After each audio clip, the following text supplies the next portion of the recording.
Qué importante es saber que tenemos algo y una naturaleza que Dios ha colocado en nosotros. Pero hoy quisiera hablarles de algo muy importante que puedo encontrar en este pasaje, y es que cada vez que nosotros como hijos de Dios tenemos un encuentro con Dios, Dios transforma nuestras vidas. ¿Cuántos lo creen así? Es imposible que nosotros vengamos a la casa de Dios y algo no suceda en nosotros.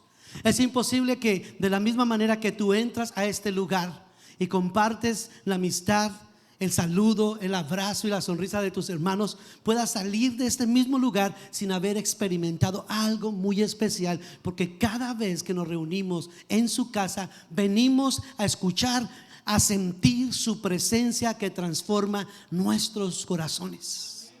Y a veces tenemos que tener mucho cuidado, porque para muchas personas la presencia de Dios se relaciona con cosas que vemos o hacemos en la iglesia. Hay personas que piensan que la presencia de Dios está en estas luces, en el sonido, en la música o en muchas otras cosas como esas que tenemos. Pero la presencia de Dios no son esas cosas, son ellas que nos ayudan y preparan nuestro corazón. Pero la presencia de Dios va mucho más allá de eso.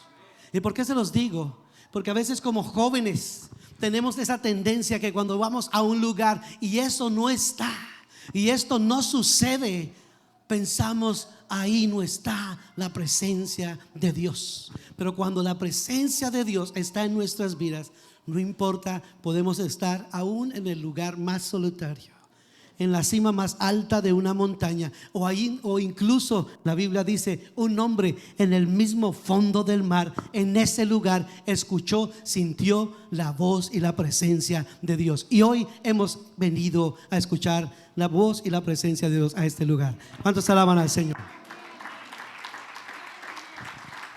Cuando tenemos un encuentro con Dios, algo tiene que suceder en nuestras vidas. Dios transforma nuestros corazones. Y dijo Steve Lawson, dijo: si Jesús no te ha cambiado, entonces el Jesús que conociste no es el Jesús de la Biblia.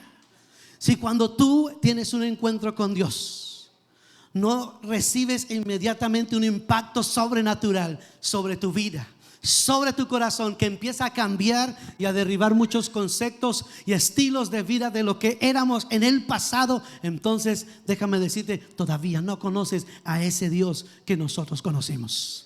Todavía ignoras, porque cuando Dios se encontró con Abraham, lo hizo un padre de toda una nación. Cuando se encontró con un pastor de ovejas en el desierto, lo llevó a ser el líder y el libertador de una nación. Y se encontró con un profeta en el fondo del mar y lo llevó a ser el evangelista más exitoso del mundo, hermanos.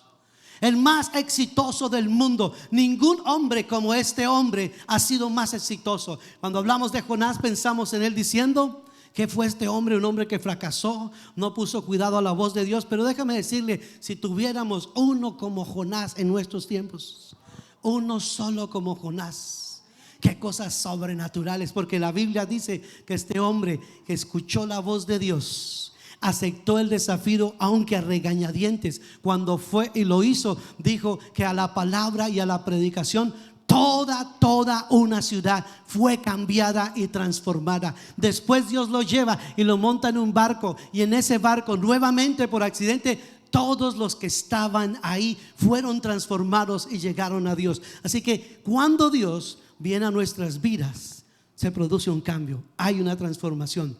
Se encontró con jóvenes en Babilonia, esclavos, y los levantó para ser jóvenes que estaban en la corte del emperador. Se encontró con Pedro, un pobre pescador, y lo llevó a ser un apóstol. Y se encontró con un asesino y perseguidor de la iglesia y lo hizo apóstol de los gentiles. Déjame preguntarte, ¿ya te encontraste con Jesús? Levante la mano los que ya lo encontraron. Y si hay uno que no lo ha hecho, hoy tú te vas a encontrar con él. Démosle un aplauso al Señor.